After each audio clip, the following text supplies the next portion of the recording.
Tout le monde pense que la thématique de la productivité est née avec la révolution industrielle, que c'est une machine capitaliste froide, du time management, des apps à rallonge, etc., etc.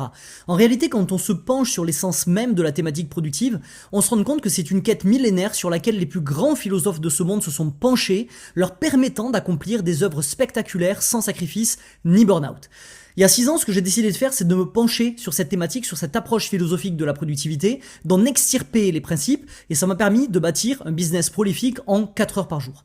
Dans cette vidéo, mon but, c'est de te dévoiler ces 7 leçons de productivité directement issues de 7 des plus grands philosophes de l'histoire. Donc j'espère que ça te botte, on a un petit programme sympa aujourd'hui, et ce petit programme, il va commencer par la définition de la productivité. Pourquoi on commence avec ça? Parce que durant tout cet épisode, on va parler en long, en large et en travers de la thématique productive, et avant d'en faire une sorte d'apologie, et on comprendra pourquoi tout à l'heure, bien loin du productivisme que tu as l'habitude d'entendre, et profondément ancré dans l'existentialisme productif dont on va parler, eh bien, il faut savoir quelle est la signification qu'on met derrière ce terme-là. Il faut qu'on s'accorde sur la signification qu'on lui donne. Pour moi, la productivité, c'est loin de toutes les dérives qu'on a pu voir ces 70 dernières années, ces absurdités sur lesquelles je suis déjà revenu dans certaines vidéos et sur lesquelles je reviendrai encore. Aujourd'hui, on va faire bref. La productivité, pour moi, c'est faire les bonnes choses, sens, impact, levier, alignement, contribution, haute valeur, avec un minimum de ressources. C'est-à-dire, en d'autres termes, c'est développer les outils, la compétence productive qui va nous permettre de matérialiser notre lifestyle idéal. C'est un outil au service de notre vie. C'est pas être productif pour être productif, c'est pas un engin absurde d'accroissement de performance, c'est un outil au service de notre vie idéale. Quand tu maîtrises la compétence d'accomplir un grand nombre de choses en peu de temps tout en maintenant la qualité de ce que tu accomplis, évidemment, tu récupères beaucoup plus de réservoirs temporels et étant donné que c'est l'unité atomique de la vie, le temps, forcément tu as plus de vie. Toujours dans cette mission qu'on s'est fixée dans la tribu des starters, travailler moins, accomplir plus, vivre intensément, donc se bâtir cette espèce de vie maximale dont j'ai pu souvent parler. Si ça t'intéresse, cette notion de productivité, sache que j'ai développé le concept de productivité asymétrique. Tu peux le retrouver juste ici en allant sur mon blog. Tu découvriras notamment le modèle de la productivité asymétrique sur lequel je ne vais pas me pencher dans cette vidéo, mais si ça t'intéresse, tu peux creuser. Donc, la productivité, c'est un besoin universel. Il y a un malentendu contemporain sur cette notion-là. Je l'ai brièvement abordé en introduction. Beaucoup croient que la productivité est égale à modernité, suractivité, stress, de victimes de toutes les dérives qu'on a vues depuis l'ère post-industrielle et même pendant l'ère industrielle.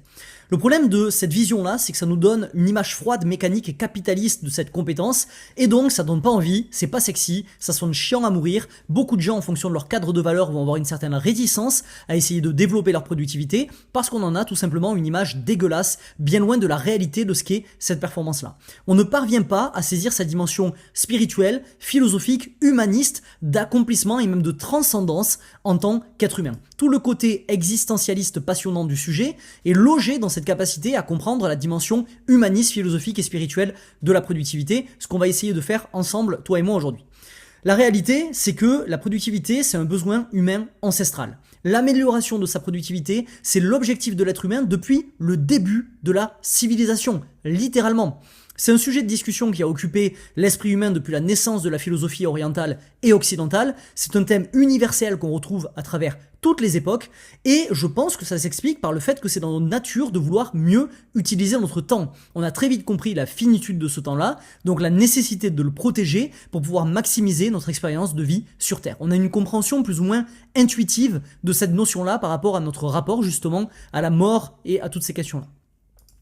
Donc le constat qu'a très vite fait l'humain, c'est que notre temps il est limité. La conscience de la mort, c'est un moteur de sens. Pas pour tout le monde, il y en a, c'est une source d'angoisse, mais pour l'humain de façon générale, la conscience de la mort est un moteur de sens parce que la conscience de la finitude nous pousse à vouloir agir pour accomplir des choses significatives dans le temps qui nous est imparti. C'est le fameux memento mori qui a traversé les époques, dont on a souvent parlé, que tu as peut-être déjà entendu sous la traduction de « souviens-toi que tu vas mourir », mais que je préfère largement sous sa traduction alternative qui est que on meurt un peu plus chaque jour. Souviens-toi que tu meurs chaque jour. Et ça, je trouve que ça exacerbe encore plus cette tension entre la finitude et l'action. Comme on meurt un peu plus chaque jour, il n'y a pas de temps à perdre, il faut absolument passer à l'action. C'est quelque chose par exemple que je peux retrouver juste devant moi sur le tableau qui a en face de moi, qui est ici c'est mon bureau bien évidemment. Il y a ce memento mori que j'essaye de me rappeler tous les jours et qui a un effet hyper efficace sur moi. Je sais à nouveau que certaines personnes peuvent développer certaines anxiétés par rapport à ça. Ça va dépendre du rapport qu'on va avoir à la mort et à la finitude de la vie. Personnellement, c'est pas quelque chose qui me dérange. J'ai même acheté le fameux calendrier avec les petits carrés qui du coup illustrent chaque semaine de vie qu'on a de disponible en tant qu'être humain, à peu près 4000 semaines par vie, et du coup j'en gribouille une, j'en noircis une, je noircis une case à la fin de chaque semaine et je laisse ça dans ma salle de bain pour pouvoir chaque jour poser les yeux dessus. Chacun trouvera chaussure à son pied avec cette pratique-là. L'idée c'est de vraiment avoir des petits rituels pour se rappeler de cette finitude de vie. Le problème actuel, c'est que sans stratégie de productivité, on a une dilapidation de notre temps. Sans contrainte que l'on va pouvoir aller appliquer sur ce flux horaire et temporel qu'on a au quotidien, et bien finalement, on dilapide notre temps. Alors, j'ai mis quelques exemples de dilapidation de temps, comme la télévision, les réseaux sociaux, la gratification immédiate qui crée cette impression de ne pas avancer et qui génère de la frustration et de l'inertie. C'est très important pour moi à ce stade de dire que toutes les sessions de télévision, de réseaux sociaux ou de gratification immédiate ne sont pas forcément des distractions. Je ferai probablement une capsule, un asset tactique sur la notion de distraction, la vraie définition de la distraction. Si ça t'intéresse d'ailleurs, prends le temps de me le mettre en commentaire. Je me pencherai peut-être sur cette question-là, mais globalement, une distraction, c'est quand on ne fait pas ce qu'on avait prévu de faire. Si on a des sessions où on a prévu de regarder la télé, les réseaux sociaux ou de s'allouer à une quelconque activité de gratification immédiate, on ne rentre pas dans la dilapidation inutile du temps, on rentre dans la catégorie du repos. Le fait est qu'aujourd'hui, je le vois à travers les accompagnements que je peux faire et les starters avec qui je suis en contact au quotidien, il y a beaucoup de gens qui dilapident leur temps avec ces pratiques-là, tout simplement parce que ils se retrouvent à les faire alors qu'ils ne voulaient pas les faire. Et c'est là toute la différence. La conséquence de tout ça, c'est d'avoir une existence sans direction et qui est un peu le mot du 21e siècle, cette espèce de perte de sens et ce chaos mental qu'enregistrent les solopreneurs notamment et plus largement toutes les personnes avec qui j'ai eu l'occasion de travailler sur ces questions-là. Donc il est temps d'évoluer vers une productivité plus spirituelle. Ne te bloque pas avec le mot spirituel si tu ne te reconnais pas dans ce mot-là. Ça me fait penser d'ailleurs à Malraux qui a dit que le 21e siècle sera spirituel ou ne sera pas, puisqu'on on vit dans cette ère maintenant où on dépasse, on est un peu dans l'ère post-matérielle, en tout cas dans nos sociétés occidentales. Ne te bloque pas sur le mot si jamais ça ne te parle pas. L'idée, c'est d'avoir une vision un peu plus humaine de la productivité. On peut utiliser ce mot-là, qui donne un sens sacré au temps, qui rend chaque heure intentionnelle, qui transforme la vie en une œuvre consciente. Et quand on voit la productivité de cette façon-là, on a beaucoup plus envie d'augmenter nos compétences parce qu'on comprend qu'on est en train d'affûter finalement nos trépieds, nos armes pour au quotidien arriver à construire ce que l'on souhaite construire, bâtir, créer ce que l'on souhaite créer et donner à notre vie la dimension qu'on veut lui donner.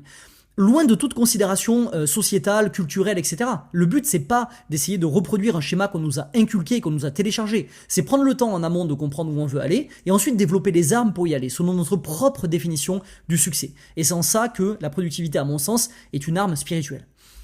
J'ai envie qu'on prenne un engagement symbolique tous les deux, avant d'attaquer du coup les 7 leçons que je vais te dévoiler dans la foulée.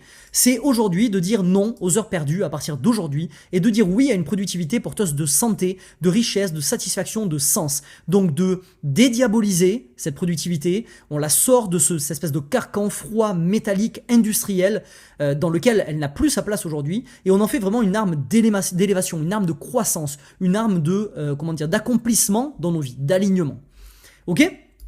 Allez, si t'es d'accord avec moi, on enchaîne avec la première leçon intemporelle, celle de Socrate qui dit « N'essaie pas de faire plus ». On va commencer avec cette citation de Socrate « Méfiez-vous de la stérilité d'une vie bien remplie ». J'adore cette citation. L'idée centrale ici de Socrate, c'est que la surcharge d'activité, c'est une illusion de productivité. J'aurais des choses à dire pendant des heures dessus. Si jamais tu es intéressé, tu peux aller sur mon blog, tu as vu l'URL tout à l'heure. Sur la page principale, il y a un article qui s'appelle La journée de 4 heures, c'est un manifeste. J'y développe toutes mes idées avec tous les auteurs qui pratiquaient ça. Tu trouveras énormément d'informations sur pourquoi je considère qu'aujourd'hui, en tant que solopreneur, tu ne devrais pas travailler plus de 4 heures par jour. On sait déjà aujourd'hui, selon l'étude qui a été menée par Carl Erickson, qu'on ne peut pas faire plus de 4 heures de deep work par jour. Une personne moyenne ne peut pas penser de façon critique, travailler intensément ou pratiquer délibérément plus de 4 heures par jour. Tout ce qui dépasse ces 4 heures est gaspillé, ce qu'on appelle du shallow work, du travail creux, fait en sorte que ces 4 heures comptent. Ok ? Ici, je t'ai mis quelques auteurs, on va pas tous les passer, tu peux appuyer sur pause si tu veux en prendre connaissance, mais c'est tous les grands esprits de ce monde qui ne travaillaient pas plus de 4 heures par jour et qui avaient donc une vie qui était loin d'être une vie stérile, qui était bien remplie. C'était une vie dans laquelle il y avait de l'air, on pouvait respirer, il y avait de l'espace pour la sérendipité, pour le diffused thinking, chose que tu découvriras également dans l'article sur la journée de 4 heures, avec ce modèle de Barbara Oakley qui oppose le diffused thinking au focused thinking. La plupart des gens dans la société de culture culture hustle dans laquelle on vit ne connaissent que le focused thinking, c'est-à-dire cette capacité à se concentrer et à abattre du travail. Il y a une autre force créative, une autre force productive qui est tout aussi puissante que la première, qui s'appelle le diffused thinking, qui permet de connecter les dots, les points dans notre tête, de faire écho à cette créativité et cette capacité à penser en dehors de la boîte, et qu'il provient des moments où on est sous la douche, en train de marcher, où on déconnecte du travail très focalisé. Et c'est en ça que le modèle, notamment de la journée de 4 heures, est très puissant. Donc il y a l'idée centrale également que s'occuper pour s'occuper est une perte de sens. Olivier Buckerman, il dit « L'activité frénétique agit comme une sorte de réconfort existentiel, une protection contre le vide. Évidemment, ta vie ne peut pas être absurde, banale ou dénuée de sens si tu es occupé, complètement réservé, sollicité chaque heure de ta journée. » Donc en gros, encore une fois, plus tu t'occupes, moins tu as le temps de penser à vraiment là où tu veux aller. Est-ce que tu vis une vie de façon alignée? Est-ce que ta vie a le sens que tu veux lui donner? Puisque tu es trop occupé à remplir chaque recoin de ta vie pour t'éviter de confronter ce que tu devrais confronter. N'oublie pas également la phrase qui est notée également sur mon tableau ici, in sterquilinis invenitur, ce que tu cherches se trouve à l'endroit où tu as le moins envie de chercher. Donc si jamais tu remplis trop tes journées, c'est peut-être que tu as besoin d'air justement pour te confronter aux choses auxquelles tu veux te confronter. À nouveau, on retrouve cette idée-là dans mon modèle de la productivité asymétrique avec l'existentialisme qui est le socle philosophique fondateur du modèle, c'est-à-dire utiliser la productivité au service de son existence. Okay, l'existentialisme, l'existence précède l'essence. On va pas rentrer dans les détails ici au niveau de cette vidéo-là, mais en gros, ce que tu fais au quotidien finit par créer ce qui tu deviens. C'est pas tu es en fonction de ton essence et en fonction de ce que tu es, tu crées des choses, donc tu existes, qui sont alignées avec qui tu es. C'est ce que tu fais au quotidien qui finit par créer qui tu es. Donc quand on a une optique existentialiste de la productivité, on a envie d'abord dans un premier temps de définir qui on veut être et ensuite d'avoir un système qui nous permet de poser des actions qui vont nous faire devenir qui on veut être dans un second temps. C'est pas important de le comprendre pour cette vidéo. Si tu veux le creuser, tu trouveras tout sur l'article. Donc l'occupation tue la qualité, ok ? Le principe, c'est le suivant, on veut concentrer la trinité des atouts, le temps, l'énergie et l'attention, sur l'essentiel plutôt que de les diluer dans la dispersion. Minimalisme est mieux que accumulation. C'est un des 4 critères du modèle de la productivité asymétrique, on veut toujours évoluer vers le minimalisme. Si tu te demandes comment faire tout ça, c'est-à-dire comment ne pas essayer de faire plus, il y a un bon hack qui fonctionne, celui de Platon, qui nous invite du coup à nous concentrer uniquement sur 3 à 4 tâches importantes par jour. Platon, du coup, il nous dit ça, mieux vaut exécuter peu mais bien que beaucoup mais imparfaitement.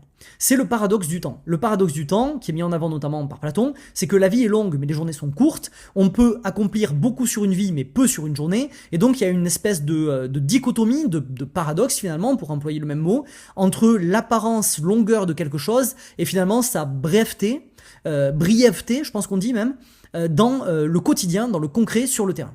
Le principe derrière tout ça, c'est qu'on veut évoluer vers une simplification quotidienne. Il y a Brian Tracy, qui est un éminent consultant en productivité, qui explique que peu importe combien de choses différentes tu fais dans une semaine ou dans un mois, il n'y a que 3 tâches ou activités qui comptent pour 90% de la contribution que tu apportes à ton business. On l'appelle la règle des 3. Pour la petite histoire également, Brian Tracy considère que c'est pareil si tu es salarié. Il n'y a que 3 tâches ou activités qui comptent pour 90% de la contribution que tu apportes à ta boîte, la boîte pour laquelle tu travailles. Donc on veut viser 3-4 tâches cruciales alignées avec ses objectifs au quotidien. Ça respecte l'impératif de minimalisme dont on vient parler. Et également le deuxième critère de la productivité asymétrique qui est la recherche de levier. On veut se pencher sur des tâches qui font bouger les choses, des tâches d'impact. De petits progrès constants sont supérieurs à de grandes rafales occasionnelles. On veut plutôt être sur le terrain tous les jours pendant 4 heures que y être de façon éparse pendant 16 heures. Ok ? Évidemment, pour définir ces 3-4 tâches cruciales alignées avec les objectifs, il faut avoir des objectifs. Donc si tu n'en as pas aujourd'hui, l'idée, c'est que tu te concentres sur des idéaux universels qui te parlent, l'amélioration de soi, le bonheur, les relations saines, etc. etc. Chaque être humain aura des idéaux universels qui nous parlent, des idéaux universels différents qui nous parlent en fonction de notre cadre de valeur. Le but derrière tout ça, c'est de vivre en cohérence avec sa vie idéale, ce que j'appelle le cap existentiel à nouveau dans le modèle de la productivité asymétrique. Une fois ce cap posé, il faut encore y trouver du plaisir pour qu'on puisse être productif au quotidien. Et ici, on arrive à la leçon intemporelle d'Aristote, prends plaisir à travailler. Aristote, il nous dit, Le plaisir au travail crée la perfection dans le travail. Et c'est marrant parce que cette phrase, ce positionnement d'Aristote, on le retrouve à peu près partout dans la littérature de la productivité. Déjà, ça fait écho à cette fameuse phrase, toute personne productive n'est pas forcément heureuse, mais toute personne heureuse est forcément productive. Il y a une excellente conférence d'ailleurs d'Idriss Aberkan sur le sujet qui s'appelle Love Can Do, donc love l'amour, can peut, et do faire, l'amour peut faire. Tu trouveras ça très facilement sur YouTube, et je t'invite à aller regarder tous les exemples qu'il montre qui sont assez passionnants. Le principe ici, c'est que les émotions positives sont un moteur de performance. Je t'ai mis ici 2 comptes rendus de plusieurs corpus d'études que je te présente juste après. Les émotions positives, la satisfaction et le sentiment de calme sont fortement corrélés à une productivité accrue. On peut retrouver ça dans ces études ici. Les études montrent que le bonheur, la valence émotionnelle positive et la dominance émotionnelle, sentiment de contrôle, sont les meilleurs prédicteurs de la performance perçue et réelle. Et à nouveau, on se base sur ces études-là pour arriver à ce constat-là. Donc, les émotions positives, on le sait aujourd'hui dans la littérature de psychologie et de neurosciences, sont un moteur de performance. Donc, la posture productive, c'est de développer cette espèce d'amour du process, de travailler au quotidien sur des choses qui nous font kiffer, de supprimer un maximum les tâches qui nous font chier. C'est en accord, par exemple, avec ma 6e valeur sur comment je lead mon business, qui est le fun. Ce qui veut dire que je vais accepter de sacrifier des choses qui pourraient apporter à ma boîte, mais que je ne considère pas comme fun, qui me font profondément chier au quotidien et que je décide de ne pas faire. Pour garder cet amour du process, cette passion pour les thématiques que je développe au quotidien. Donc, sois fier de ce que tu fais, même avant que ce soit parfait. Le plaisir nourrit la discipline. Choisis des tâches qui te font kiffer, sois fier du travail que tu crées avant même qu'il soit parfait et développe cet état émotionnel positif au quotidien qui va te permettre du coup de créer de la perfection entre guillemets. Le plaisir au travail crée la perfection dans le travail. Mais pour atteindre cet état, il faut d'abord faire de la place. Et faire de la place, ça nous amène à ce 4e principe de Marc Aurèle, mais d'abord je tiens à te le rappeler. Si tu es nouveau sur cette chaîne, c'est pas la peine de te faire chier à prendre des notes si tu es en train de le faire, puisque tout simplement, je t'ai préparé le codex, une collection de fiches de synthèse où tu vas trouver les compilations de toutes les infos importantes à retenir sur cette vidéo et toutes les précédentes que j'ai sorties sur la chaîne, ainsi que des checklists ultra actionnables pour transformer l'information en action, chose qu'il n'y a pas forcément dans la vidéo et que je te mets du coup dans cette checklist qui est présente sur le codex. Donc ici, le but de ces vidéos, c'est qu'on partage un petit moment ensemble, dans le chill, dans le calme. Tu connais ce genre de moment, si jamais tu connais la TDS, la tribu des starters, fais-toi couler un café, un thé, mets ça dans tes oreilles quand t'es en voiture, à la salle, peu importe. Si tu veux suivre, tu as un support visuel juste ici. Si tu veux juste l'avoir en audio, c'est possible également depuis le podcast Evolve, E-V-O-L-V-E. Donc l'idée, c'est qu'on pense un bon moment ensemble. Et après, si tu veux avoir accès à toutes ces informations-là, tu télécharges les fiches de synthèse et tu as tout qui est directement upload à l'intérieur. Ok ?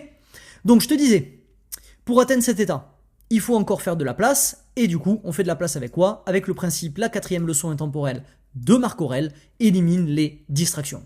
Marc Aurèle, il dit, si tu cherches la tranquillité, fais moins, mieux.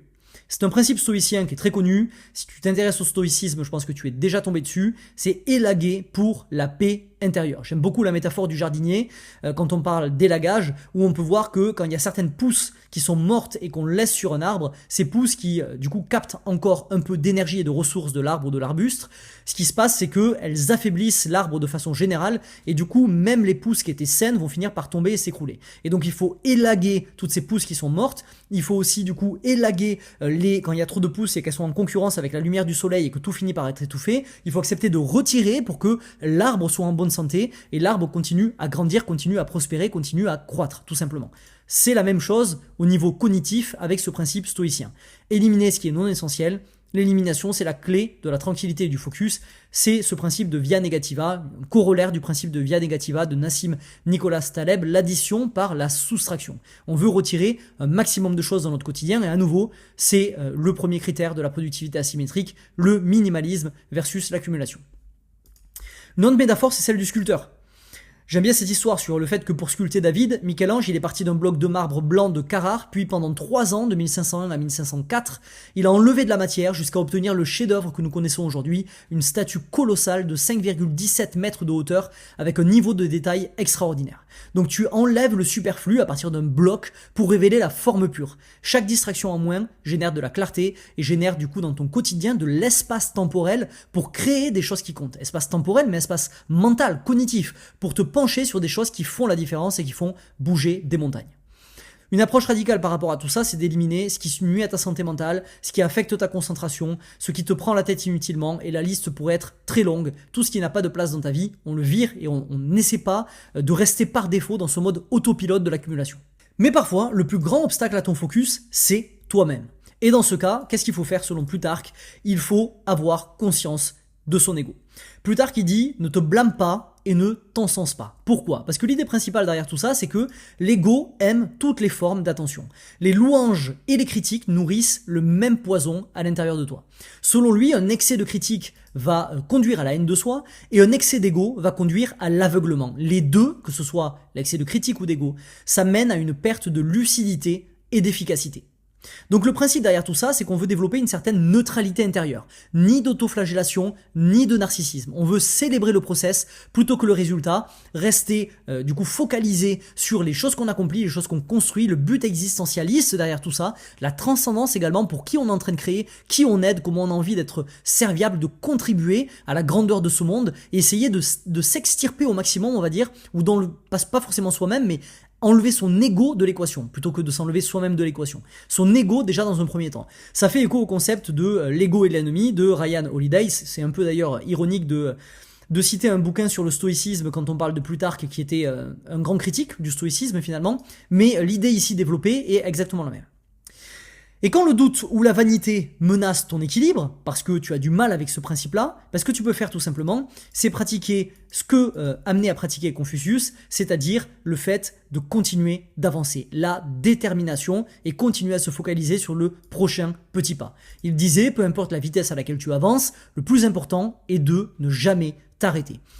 J'ai conscience que ce principe et quelques-uns d'autres, ils peuvent sonner bateaux, après tout on est dans la philosophie, mais la philosophie a cette chose magique de poser des choses qui sont bateaux, et quand on creuse suffisamment, on trouve tout un tas d'implications dans notre quotidien, de comment on peut appliquer ces principes à notre vie quotidienne. Et il y a aussi cette autre chose que j'ai remarqué au fil des années, c'est que ces principes qui peuvent paraître bateaux, quand on vit pas mal d'expériences de vie, on va dire au quotidien, et qu'on avance dans l'écoulement de notre vie et qu'on prend de l'âge, on se rend compte que beaucoup de leçons reviennent sur les mêmes fondamentaux que ceux qui sont exposés par les principes que je viens de te livrer aujourd'hui ou par la philosophie de façon générale. Et donc je trouve personnellement qu'on a quelque chose à gagner à s'arrêter sur ces sortes de méthodes bateaux, même si pour certaines d'entre elles, elles rentrent dans la catégorie de ce qu'on appelle les leçons inenseignables. C'est que peu importe à quel point on va nous les marteler, tant qu'on ne se sera pas brûlé en mettant la main dans le feu, on ne comprendra pas que le feu ça brûle. Mais ça c'est une autre histoire. Donc le principe du momentum, c'est que la productivité c'est un mouvement soutenu. Même lente, la progression entretient l'énergie. C'est une question de thermodynamique. 1% d'amélioration chaque jour entraîne 37 fois meilleur à la fin de l'année. Je pense que tu as déjà entendu parler de cette équation, notamment mise en avant par James Clear dans son livre Atomic Habits. Donc on a du mal en tant qu'être humain à comprendre cette exponentialité. On a l'impression que 1% d'amélioration à l'échelle de la journée, ça ne sert à rien. Spoiler alerte, tu peux devenir 37 fois meilleur à la fin de l'année. C'est insane, ok? La stratégie derrière tout ça, c'est de se focaliser sur une action chaque jour. C'est pour ça que tu peux voir ici à l'écran, si jamais tu es en train de regarder la vidéo, qu'il y a la signature des mails que j'envoie dans ma newsletter La Vague depuis maintenant 5 ans. En attendant, souviens-toi, tu es acteur de ta vie, un jour une action, #StartToday Sofiane. Tout simplement parce que j'ai envie, ça me semblait être le rappel le plus important à marteler à la tribu des starters tous les jours, puisque j'ai fait du mailing quotidien pendant 4 ans et demi, maintenant on est sur du tri hebdomadaire, et pendant un moment c'était tous les jours, de marteler cette notion que la régularité dépasse l'intensité, et qu'on veut ne pas rompre la chaîne, et que à nouveau si on se concentre sur cette régularité, 1% chaque jour c'est 37 fois meilleur à la fin de l'année. Et pour maintenir cet élan, ce momentum dans notre vie, rien de plus puissant que quoi? Qu'un système. Ce qui nous amène à la dernière leçon intemporelle ici de Lao Tzu, qui dit « repose-toi sur un système ». Lao Tzu, il dit « les grandes réalisations sont faites de petites actions ». Et un concept fondamental ici, c'est que tout fait partie d'un système. Chaque action est une brique d'un système global. Chaque routine quotidienne est une architecture invisible de ta vie. C'est vraiment une des thématiques pour laquelle j'ai développé le plus d'intérêt et le plus de passion, on va dire, le plus d'obsession ces dernières années avec la tribu des starters en travaillant sur ces notions de productivité, c'est la thématique de la pensée systémique. Quand on commence à mettre le doigt dans le rabbit hole de la pensée systémique, on peut plus en sortir, en tout cas moi je peux plus en sortir, tellement je trouve que c'est fascinant. Chaque micro-action, habitude, routine, décision dans notre quotidien appartient à un tout qui le dépasse. Et évidemment, il y a tout un tas d'implications avec la pensée systémique que je vais passer aujourd'hui parce que c'est tout simplement des concepts qui sont un peu plus avancés et qui sont pas directement liés à cette vidéo-là. Mais pour te donner quelques exemples de comment ça se manifeste, la première chose que tu fais le matin en te levant, ce que tu fais quand tu commences à travailler, la quantité de travail que tu fournis, si tu travailles ou pas, ce que tu manges, si tu t'entraînes ou pas, tout ça, et j'en passe, tout dépend de ton système. La puissance d'un système, c'est que ça génère de la clarté. En mappant toutes les composantes de système, on comprend ce qui compte pas, l'interconnexion des variables, l'interdépendance des variables, les qualités émergentes, etc., etc. Et donc, on a de la clarté qui est générée sur notre système de vie, peu importe quel système on veut prendre, ici on va prendre l'exemple du système de vie, et on sait aujourd'hui que la productivité est fonction de la clarté. C'est notamment ce que je développe dans le modèle du clarté maximaliste, également présent sur mon blog si jamais tu veux aller creuser. La productivité est fonction de ta clarté. C'est quelque chose que j'ai observé ces six dernières années invariablement auprès de tous les starters que j'ai pu accompagner. Plus on augmente la clarté, plus on augmente la productivité. S'il y a une obsession que tu dois développer aujourd'hui dans cette quête d'augmentation de ta productivité, c'est d'augmentation de la clarté. Et c'est pour ça qu'un système est hyper puissant, parce qu'un système te force à générer de la clarté sur toutes les choses qui sont en train de se passer pour comprendre, je l'ai dit, leur interdépendance et leur interconnexion et comment des qualités émergentes peuvent s'extirper des relations entre les variables de ton système, mais tout simplement également pour comprendre qu'est-ce qui est présent dans ta vie et comment ça peut être intéressant d'orchestrer les choses de façon différente pour arriver à des résultats différents. Ça peut paraître abstrait, la pensée systémique, quand on a un premier contact avec le terrain, avec cette thématique-là, mais finalement, quand on se penche un peu dessus, on se rend compte à quel point ça fait sens et à quel point c'est présent partout autour de nous. Ça me fait penser à cette métaphore du poisson, qui est que le poisson, il nage, mais il n'a pas conscience qu'il est présent dans l'eau. C'est pareil avec nos habitudes, c'est pareil avec les systèmes au sein de notre vie. Donc, ton système, c'est égal à tes résultats, en termes de bonheur, de santé, de richesse, d'accomplissement. Si tu veux débuter cette quête, aujourd'hui tu regardes ça et tu te dis moi j'ai pas de système de productivité, je sais pas par quoi commencer, j'ai un système simple pour toi qui est l'accélérateur, tu trouveras le lien dans la description, je te laisse appuyer sur pause si tu veux regarder. C'est un système minimaliste pour reprendre le contrôle de ton temps et révolutionner ta productivité en moins de 3 heures, excellent point de départ pour avoir un kickstart productif. Et sinon j'ai mon système le plus avancé, celui qui est le plus connu dans la tribu des starters, que j'utilise moi-même depuis près de 8 ans, 9 ans maintenant, et qui est donc productivité légendaire, qui est une méthode validée par les neurosciences pour accomplir 2 fois plus en stressant 2 fois moins. Je te laisserai aller y jeter un coup d'œil si jamais tu es intéressé. Ok ? Donc, si on doit faire un récapitulatif de tout ce qu'on a vu jusqu'à maintenant, il y a 7 leçons que j'aimerais que tu gardes en tête.